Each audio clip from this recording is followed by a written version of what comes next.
پښتون او ډم دا دواړه د یو بل ضد الفاظ دي.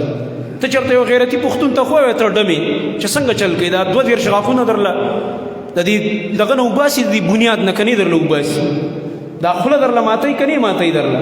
ته خو یو غیرتي پښتون ته ډم ووایه. ډم او پښتون د یو بل ضد الفاظ دي. ډمتوب او پښتو او ډمتوب او دین او اسلام دا نه جمع کېږي. دا داسې دي لکه سړی چې اور او اوبه جمع کوي. او اجتماع د ضدینو دا محال ده، دا نشي کېدلی چې دوه ضد څیزونه دي را جمع کړلی شي په یو ځای کې.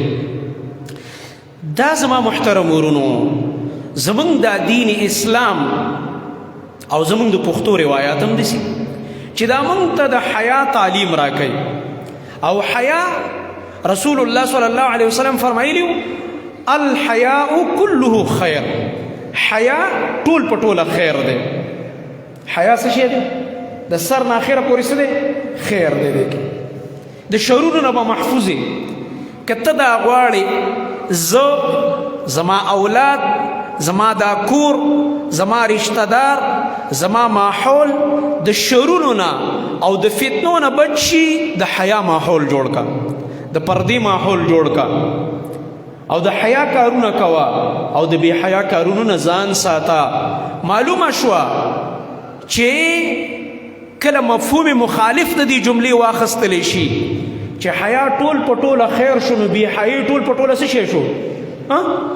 شر شو، مصیبت شو، فساد دی، د امت تباه کېدل دي، د اخلاقو تباه کېدل دي، د کورونو ورانېدل دي، د عزتونو جنازې وښکل دي، او د حیا سترګې شلیدل دي، او بې حیایي چې کوم دی عام کېدل دي.